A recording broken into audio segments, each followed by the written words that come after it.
let us begin. So good evening, I hope everybody's doing well. And today what we're going to be learning about, economic indicators. Specifically focusing on the wide aspect of it. Can anybody tell me what they think an economic indicator actually is? Like, what do you think an economic indicator is? Anyway.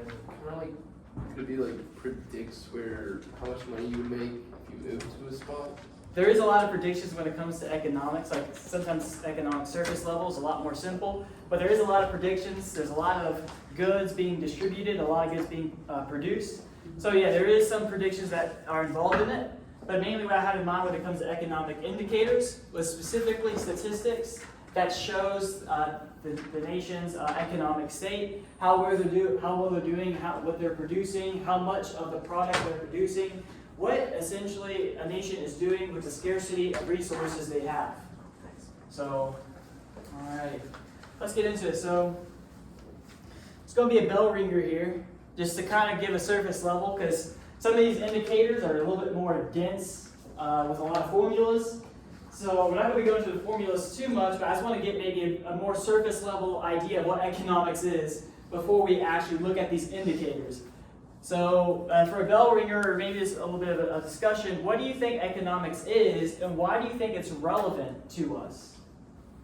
It's very broad. Economics is a very broad spectrum, so there really isn't a lot of wrong answers here. So does anybody have any idea? Right. Yeah, what is it, Dan? What are you thinking? If I had to guess, like a really broad definition is just the general movement of money. Yeah, that is a great definition. So yeah, like where's the money going, right? Like what is it being put to, right? And so yeah, economics definitely is about money, the distribution of money, where it's going. It's not just about money though, it's also about products, right? So what are we doing with, let's say, like, for example, chips, like chips you put into computers, or anything like that. It's a whole broad spectrum. Food, really just agricultural aspect, the technological aspect. What are we doing with the resources that we have within a given country? What are we doing with it? And so I would say personally, like why I would say it's relevant to us is because based on how much resources we have, we're going to make personal decisions in our lives based off of what this nation has, right? For example, if, I don't know, an example that comes to my mind is toilet paper, right? Especially like in 2020, right? Toilet paper, there is more of a scarcity. So people made economic decisions in that instance for them to go out and buy more of like a surplus of toilet paper because of how fast it was going. And so, yeah, based off of a nation's economics, like the distribution of goods and where it's going, people make everyday decisions on what they're going to do with their personal lives. And so, yeah, what exactly is economics? Like, what is the concrete definition? Well, economics is basically the allocation. It's the study of how people allocate resources, the scarcity of resources. The production of these resources and the distribution of them. And so, yeah, so what people do with them collectively and individually. Of course, if we're looking at nationwide economics, it's going to be more collective. It's going to be more talking about the whole, if you will. Also, I want us to keep in mind here when we're talking about economic indicators, is economics is relational. It's relational. It relates to us in our everyday lives. It's very interconnected, right? We see in this chart here of how the economy is interconnected with society and environment. So yeah, so let's go ahead and get straight into the economic indicators themselves.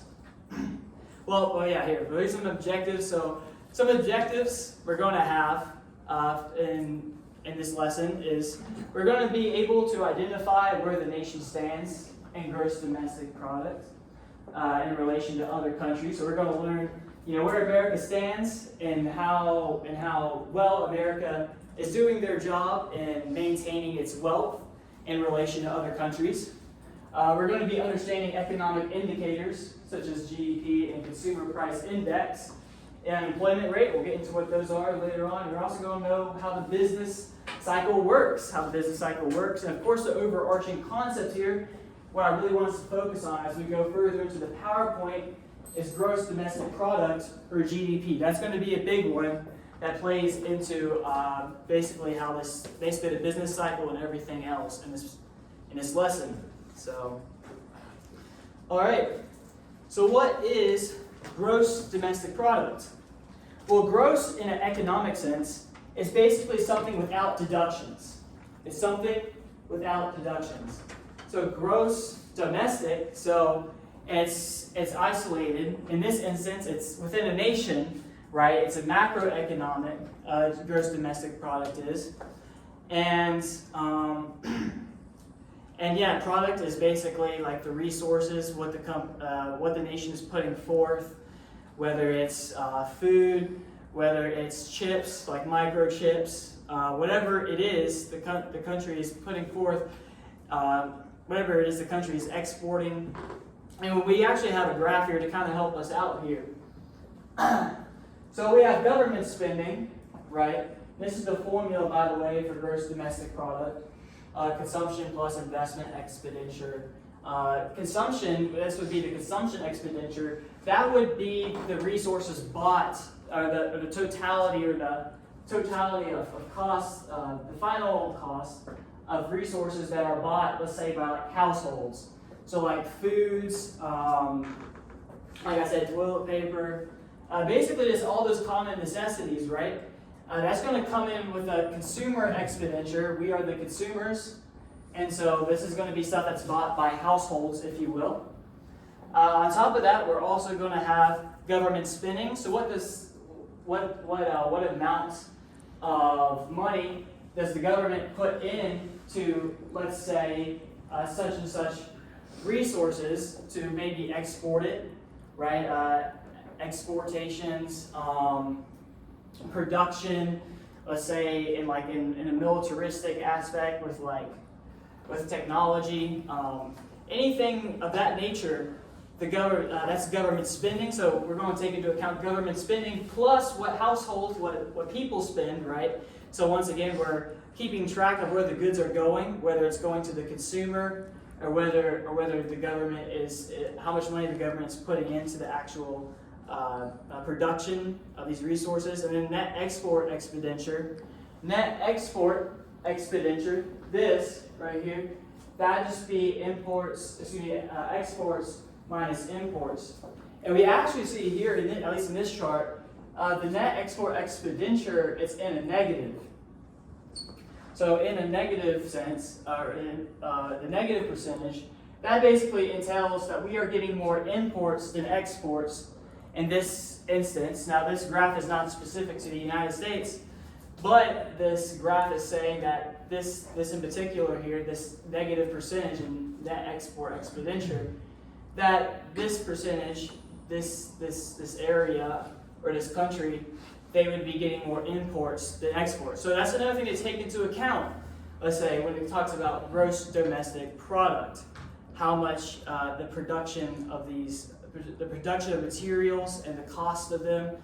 Production product keeps the track of all that. As it says here, gross domestic product is the projection of how much goods and services a nation produces. On top of that, we also have investment expenditure. This would be maybe companies, right? Companies buying factories, them installing factories, right? Or anything of that nature. That's what would be a investment expenditure. Farms, installment of farms, all of these things, that would be an investment expenditure. So yeah, we see here just how broad gross domestic product really is. It takes into account of a lot of things, such as what households buy, what the government spends, what companies put their money into for capital goods, et cetera, et cetera. So yeah, this is it covers a broad spectrum. Yeah, what is it, Abe? For this graph that you're using here, is that just an example of one country, or is that an example of what the percentage at average looks like for most countries? That's a good question. I'm actually not quite sure. I just found this one online, which was just an example of the calculations, like how you come to get a gross domestic product. I'm sure this is probably representative of some area. I couldn't tell you though how relational it is to us, but we will be looking later on in this PowerPoint on America's real gross domestic product further on, and I'll get into that. But this is just the broader idea of gross domestic product. It's basically just a projection of how much goods and services a nation produces with the money they have. So, does anybody have any questions before I move on about this? This is kind of an important point. Alrighty, cool. So yeah, the makeup of GDP, I already kind of explained this, right? So like consumption expenditures, the total amount spent by households on consumer goods, government spending on goods and services, total purchase of capital goods by businesses and companies, and is there more exports or exports with a net export? Of course, you know, if we're a country trying to make money, we definitely want to export and make ourselves more prominent as a national figure worldwide, which is one of the main reasons why China is doing so well right now, because China has a very big worldwide market. So China's net export, it wouldn't be in the negatives, it'd be pretty high because they do a lot of exportations. So yeah, let's see here. So yeah, gross domestic product, like I said, it's a very broad, we're looking at macroeconomics here. So stuff that is very broadly speaking, right? But that gross domestic product, it actually falls into two categories, nominal and real. Nominal actually keeps track of the fluctuation of prices at its current time. So it's a measurement of a country's production of goods and services at current prices. So for example, I mean, this is a very minutiae example, and this is not how nominal GDP would be used. It'd be used in much broader instances, but I use the example of 100 apples last year sold at $1 each, and then 100 apples sold at $2 each. The next year or the current year, right? Because nominal GDP is measured by its current year. So since the apple went up $1, nominal GDP would be doubled. It would be doubled in percentage, right? So that is nominal GDP. And also, what many statisticians would use, people who look at statistics, right? They will use nominal GDP to kind of measure out where inflation comes into play within a country, right? Like, what made the apple go up $1? Was it a decrease of the American dollar itself, or was there a scarcity of the apples themselves? Nominal GDP would actually give these very professional statisticians information to know like how bad inflation is within the country. So yeah, so like I said, nominal GDP, it talks about the country's production, the country's production of resources at current prices, selling them at current prices. While real GDP, the prices are what would be called frozen, right? So like if, as the example I used last slide of the apple and how the apple, it came to be $2, so the GDP increased. Here in real gross domestic product, the price would be frozen at a previous year to see how much money the country actually produced at the same price from a previous year, to see if we're actually moving forward in production or if we're actually decreasing in production with a base price. Because we all know that, especially in the world we live in, prices do not stay the same. And so real GDP, it freezes the prices, if you will. That's why it says, for the first point here, that the real GDP is a measurement of a country's production of goods at a year's frozen price, right? So here's an example here. Let's say like 100, well, the price would be weird. Let's say bananas. 100 bananas were sold last year at $1, okay? And then 120 bananas were sold this year at $1. But the year for this year, it would actually be it would be the same cost as last year, because they're not looking at the current prices. They're looking at how much production there is within the year. So here, to explain this further, it goes on to say, it's the second point, it freezes prices to just measure the production output in a constant base price. So yeah, like for this, while the bananas maybe in this current year may be more expensive, if they're still at this $1 to see how much more money we are actually making at a base price, if that makes sense. And so yeah, so in this case, real GDP increased by 20% because the quantity of the item went up by 20. And so they'd be making $120 at a base price of last year, for bananas. They'd be making 20% more, and that'd be real GDP. Does anybody have any questions about this before we move on? Alrighty, okay. So questions, all right? And this is what I kind of want us to ask ourselves and maybe get into groups for a little bit and talk about it. Do you think America's real GDP is good in relation to other countries?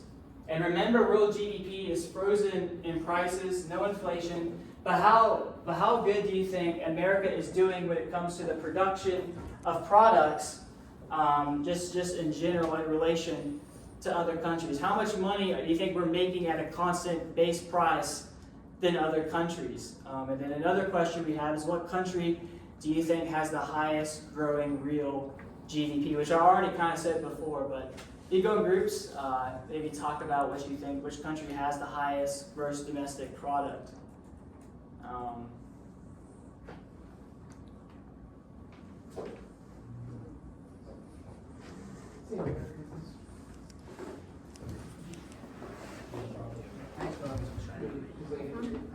After inflation, obviously inflation isn't doing that great right now. Yeah, but I mean, at least it's have good relationship.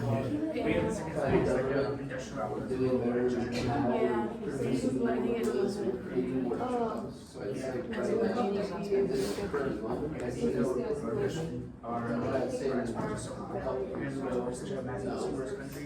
I'm pretty sure we still highest growing GDP. There's nothing Maybe easier, cheaper, so much like it get it from, it's not from worse quality. Oh, yeah.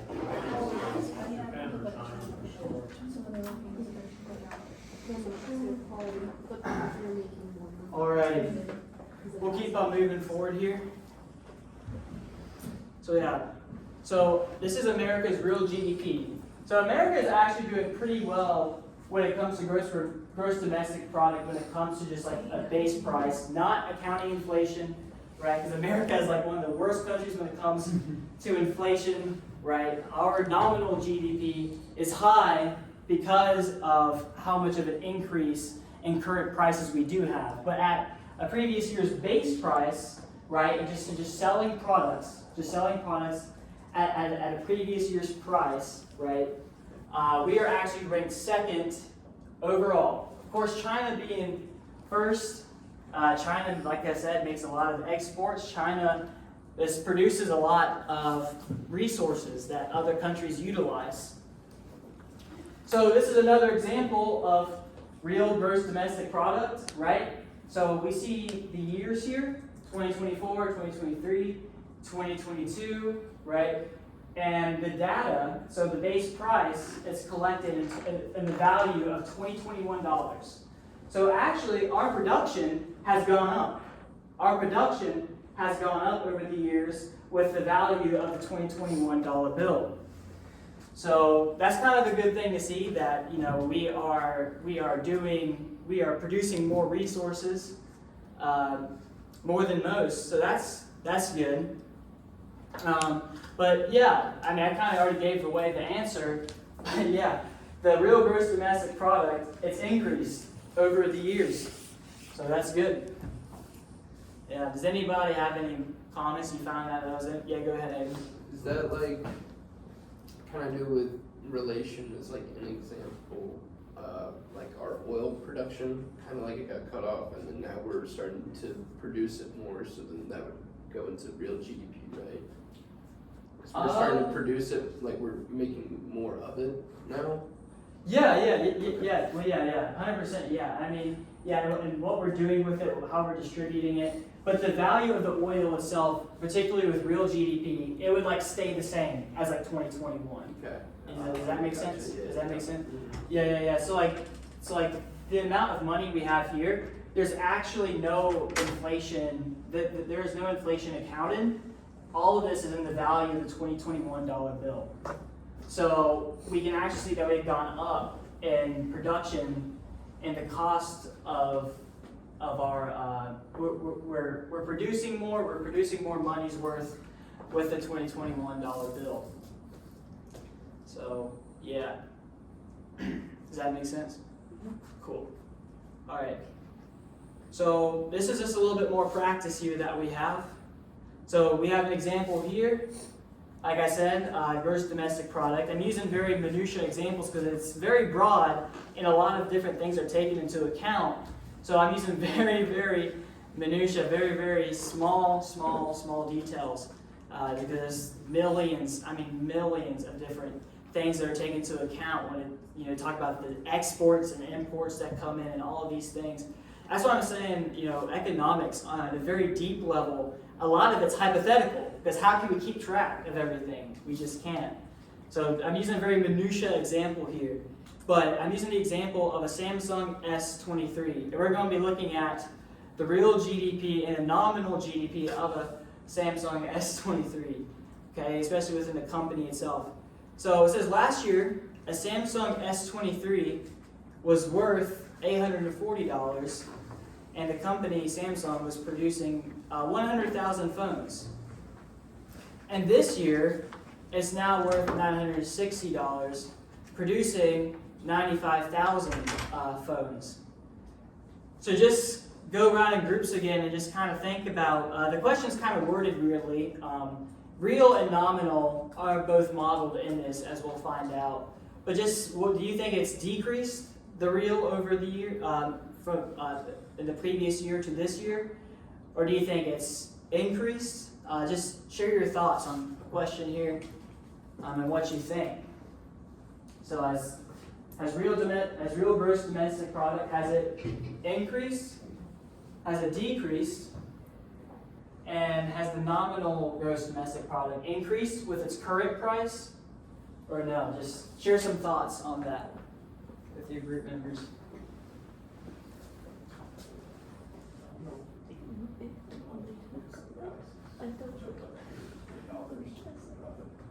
But it's not being produced. So I get percentage base. For the real GDP. I think this is more enough than I can handle like 600. Something 600 in there.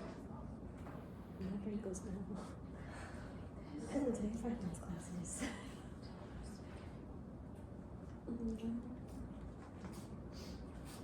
All right, we're going to move on here. So here's the answer. So nominal GDP has increased, right? Because the value of the phone itself went up, current price, right? So nominal GDP has increased even though production fell, right? So 95,000 Samsung S23 phones were produced this year in relation to 100,000 last year, but but we had to put in more money into the production, which as a result the nominal GDP increased. And like I said before, this is either accounting for the fact of inflation or just the fact the value of the phone itself and the scarcity of resources caused the value of the phone to get up or to go up. And then on top of that, we also have real GDP. Now the real GDP here, it's actually dropped. And we see the example here. So last year, right, there was 100,000 in quantity that was produced, right? And 95,000 that was produced this year. But if we're using the base price of last year, we do not produce as much in terms of cost. So the real GDP here has dropped. It has dropped. So, is there any questions on this before we move forward? Alrighty. So moving on, okay. This is also a very, I guess, relevant aspect when it comes to accounting for inflation, much more than nominal GDP. Like I said, nominal GDP, it can go up because of inflation, because of the decreased value of the dollar bill, but it can also be because of scarcity of resources, etc. That items get more expensive. With the consumer price index, this is basically the amount or the average cost or the average change of price with consumer goods. So basically accounting for the change of price with, let's say, food, beverages, whatever it is. And we actually have a graph here, a 12-month percentage change from last year to this year. And it says that there was a 3% change in all items from last year, just with consumer goods and prices. So would anybody maybe tell me why you would think that, looking at the consumer price index, like why maybe statisticians or people in the government, why they would maybe look at the consumer price index? Like, why do you think it'd be important looking at this? Like, why would it be important to look at the change in price, the average change in price, maybe over a certain given amount of time, especially for consumer goods, right? Like what we need, what we use in our everyday lives. Like, why do you think that'd be important to look at? Inflation. Yeah, right. Yeah. Inflation, and also, we need to identify the problem too, right? And consumer price index is definitely one of those, I would say, economic indicators that statisticians would use. So, yeah. And so here's a think question, just to kind of, I guess, put it down in simpler form. How expensive are products for the consumer yearly? And so how do we actually calculate consumer price index? Well, consumer price index, CPI, is an abbreviation of it. Consumer price index is calculated by the base year cost of an item divided by the cost of the current year times 100 to get a percentage. And so, yeah, that's that. Like I said, CPI, consumer price index, and nominal GDP. I would say you could probably identify inflation probably more with consumer price index, just because it's more personal and there's not as many accounts taken into it, such as like exports and all this. It's basically just have these consumer goods, have their prices increased. So while real gross domestic product is taken in to the cost of exports, what businesses are doing, like their investments in capital goods, such as factories, all these different things. Consumer price index is just purely focusing on consumer goods. So like phones and all that. So, all right, yeah. So kind of talking about, gross domestic product, consumer price index, the idea of economic flow, right? Economic flow. What I mean by that is basically the change in distributions of goods. Like, how is the economy doing overall? Like, is this resource becoming more scarce? Is this resource becoming more prominent? Are things just becoming overall more and more expensive? Okay? And this is kind of what business cycles are used for. Business cycles, it's a fluctuation chart of the economic activity within a nation. And so there's actually, what it does, this chart, it measures gross domestic product, so GDP, through time. So as time progresses, the GDP, so the activity will go high, like more things will be produced, the cash flow is going up, right? But then there can also be a drop. And whenever we're reading business cycles, there are four main phases within a business cycle. So the first one that we see here is the peak. And usually business cycles, they're measured annually. So 1 year. So usually the peak would be like the highest activity. Like the most amount of goods being produced, like the most cash being outsourced, cash coming in, right? This would be like the peak.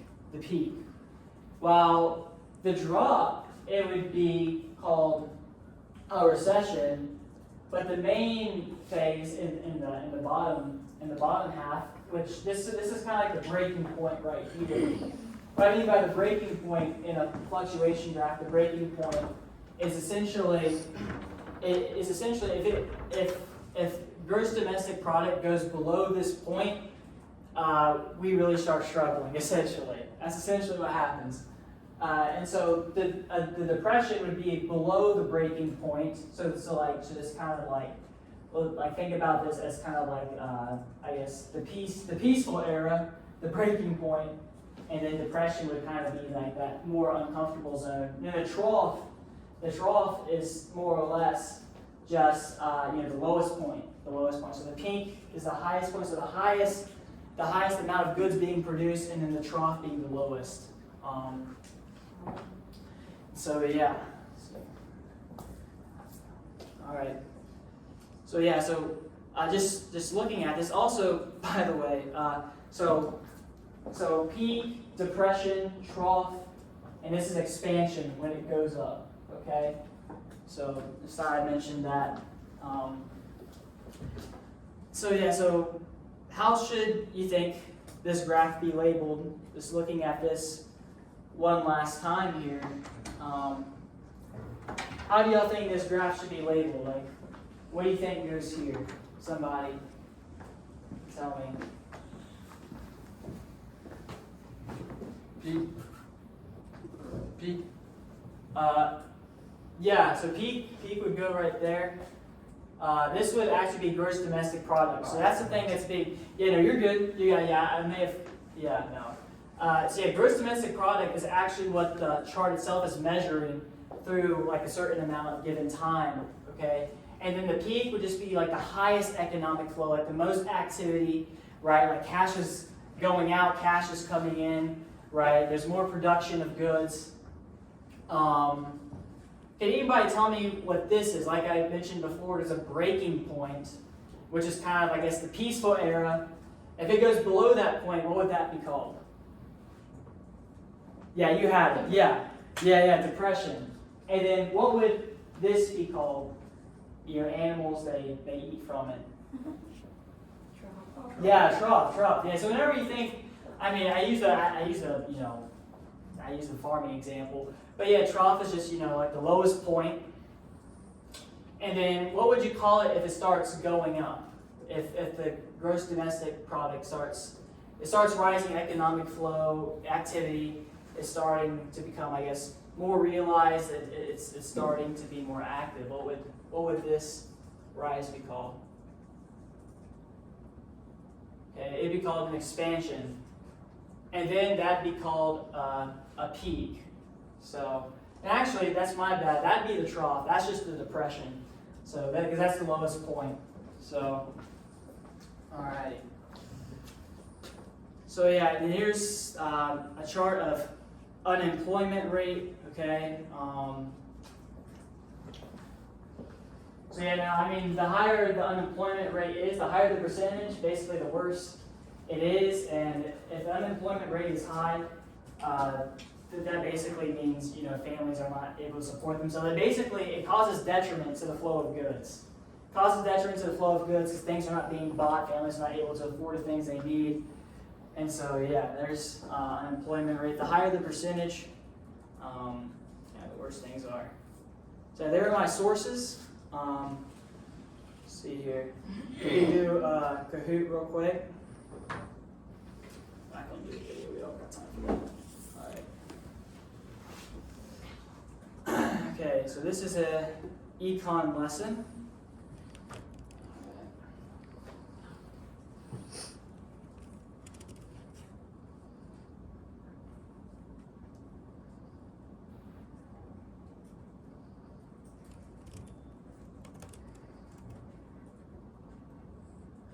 Alrighty. Oh wait. Did you unplug it? Here. Let's see here.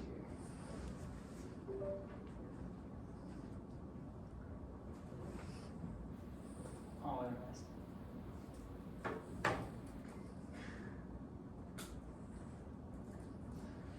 Alright, well, I can just tell y'all the code then. So the first three numbers is 938. And then the last four is 0447. 938 0447.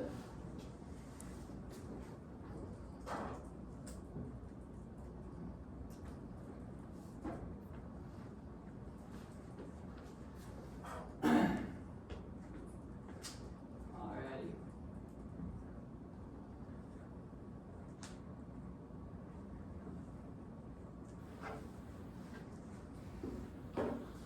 Okay, that's everybody. Alright. The first question.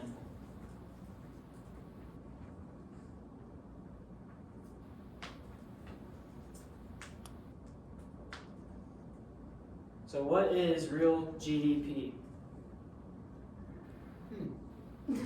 We cannot see the answers. Oh, what you can? Oh, shoot. So what is real GDP? I'll say it like that. What is real GDP? It's okay if you get it wrong. It's red. Well, all right. Oh wait, does it give you the answers? Is that okay? All It's right. just the colors, so we can't see what would be in the boxes. Oh, that is so weird. Oh, I got it right. That was right. Let's see here. Oh shoot. I don't know why it's doing that. Hold on. Well, here I'll end this real quick, ooh. and let's see if we can to get this to work. Running out of time. All right. Got about a minute and a half left. Oh, a minute and a half? Yeah. Oh, okay. Alright. Well, I guess I'll just end it there. But here, just for a simple reflection, I guess, what are some things you did learn? Did y'all, like, what was a simple takeaway that maybe y'all had from this? I know it was pretty dense stuff, but is there any takeaways anybody had? Did y'all learn anything? Yeah? I mean, I liked the graphic or like the chart used at the end, just going lower. I didn't really know there was much lower than the depression, so that was cool. Yeah, sure thing. Alrighty. Okay. Did y'all learn anything about gross domestic product? You did? Okay, that's good. I'm happy to hear. Alright, so yeah, that'll be it. Thank you.